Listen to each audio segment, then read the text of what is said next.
Are you looking for the best computer speakers?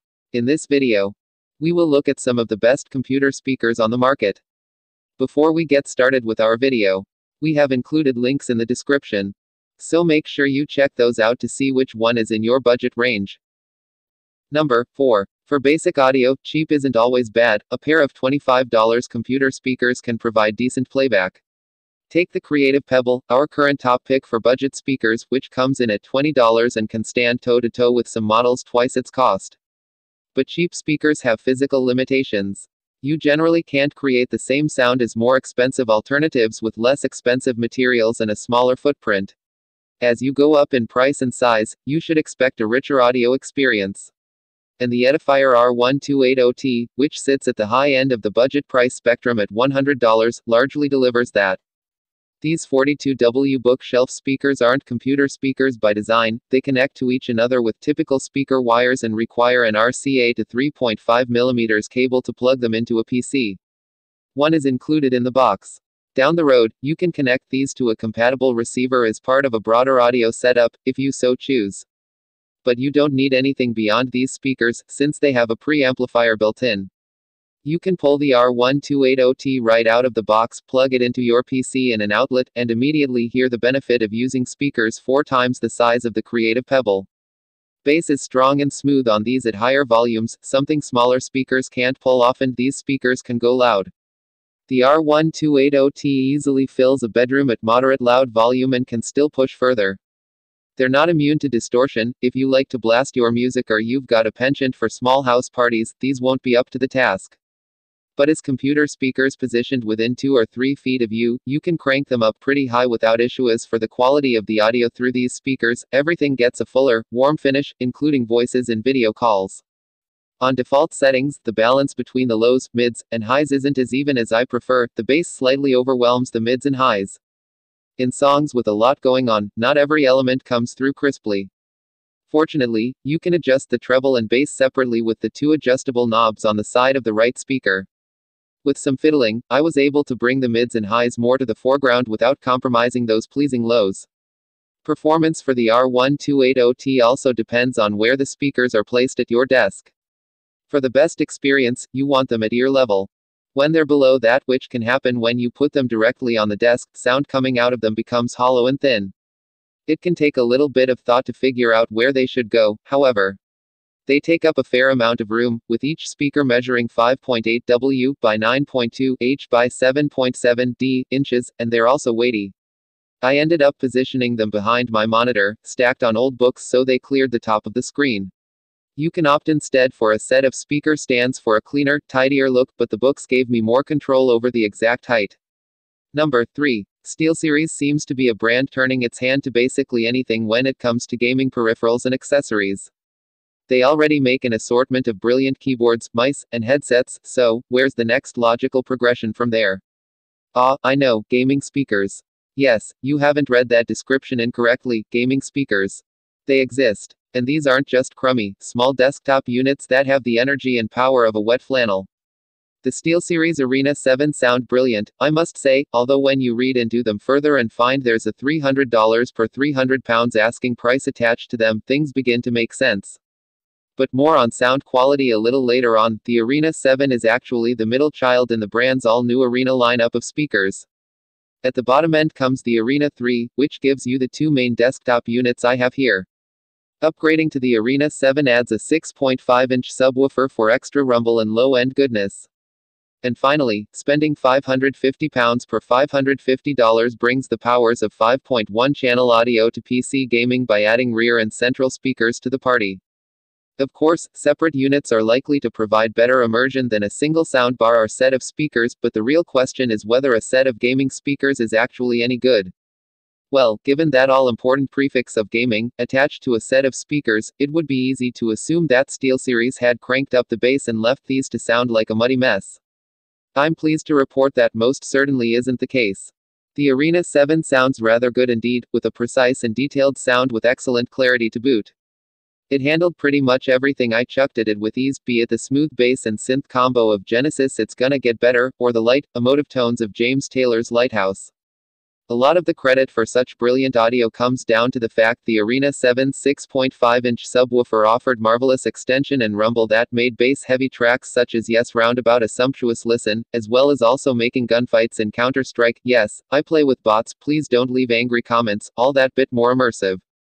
At times, the bass did admittedly become a little too much, but you can dial it down thanks to the handy knob on the back of the subwoofer itself. Speaking of immersion, the wide soundstage afforded by having distinctly separate audio channels made games more engaging, as well as music, and films, too.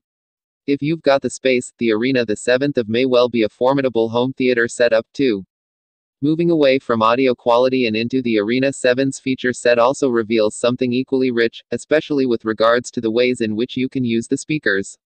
The back of the subwoofer reveals a lot of connectivity options including USB Type-C for direct connectivity to PCs, as well as optical audio if you do want to hook them up to a TV, and a 3.5mm audio jack for use with other devices, as well as the ports for plugging the speakers themselves in. Things don't end there though, as the Arena 7 also supports wireless connectivity over Bluetooth. This is an absolute game changer for me, especially as I'll more often than not power down my PC and use my phone to listen to music or podcasts, and to have the ability to quickly pair my phone to the Arena 7 if I'd prefer a more immersive experience is excellent. Number 2. Speaking of Audio Engine, many users are familiar with it. However, it is not like JBL, Focal, Dynaudio, and other established manufacturers with decades of brand history.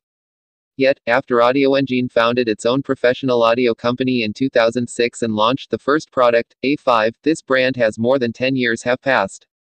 During this period, Audio Engine's speakers and various audio products can be said to be very popular in Europe and the United States. Many of its products, including Audio Engine A5 Plus wireless desktop speakers, have also received 5-star recommendations from the authoritative magazine. Audio Engine's reputation is based on its years of technical accumulation in the hi-fi audio field and its experience in providing audio technology support for Harman Kardon and Apple. Applying the technology to the household field has captured many audiophiles and some popular users with the introduction of cost-effective products. Audio Engine's A5 Plus is considered the most representative of Audio Engine's home hi-fi speakers and the most cost-effective product among 5-inch speakers. Active speaker design, multifunctional interface, and lightweight cabinet make this speaker released a few years ago still the best choice for home active desktop speakers today. Audio Engine A5 Plus is a pair of 5-inch woofer 2.0 speakers with a size of 27x18x20 cm, which can be regarded as a large size on the desktop level. The main speaker weighs 7 kg, and the auxiliary speaker weighs 4.4 kg. The A5 Plus boxes are available in several beautiful finishes, including bamboo veneers and satin black and high-gloss white paint, offering a wide choice for complementing room furnishings. The materials are all wood, and the density is higher. The sound will be thicker than the plastic material. A unique baking process processes the speaker's surface, and the texture is perfect. The tweeter of Audio Engine A5 Plus uses a 20mm silk dome tweeter. At the same time, Audio Engine is equipped with a neodymium magnet with almost the most potent magnetism for its tweeter. Therefore, when playing the high-frequency instrument part of music, this speaker has the warmth of silk dome tweeter and has a speedy response, exceptionally high density, and good overdone. Shape of the tweeter groove is not a standard circle but a unique arc to form a structure similar to an acoustic horn. This allows the tweeter to have better horizontal radiation and increases the openness of the tweeter. Besides, the silk dome tweeter's advantage is that the listening experience is soft and delicate, and the extensibility is good. The peak power of A5 Plus can reach 150 W, which makes the auditory effect more shocking. Number 1. It's not often we are presented with a product such as the Klipsch the 5s. They're clearly a pair of stereo speakers, and yet we have to ask ourselves what they are actually for. That only happens when a product's feature list blurs the lines between hi-fi and TV sound, and also occasionally the morning after the What Hi-Fi Awards ceremony. Klipsch describes the 5s as a powered speaker system, which is about as specific as you can get. They can be used as a hi-fi system, either standalone or with a source plugged in, as desktop speakers, or indeed as a true stereo alternative to a soundbar thanks to the seemingly simple, but nonetheless shrewdly incorporated, HDMI ARC connection. Klipsch sees this as a potential driver for many customers adopting the 5s.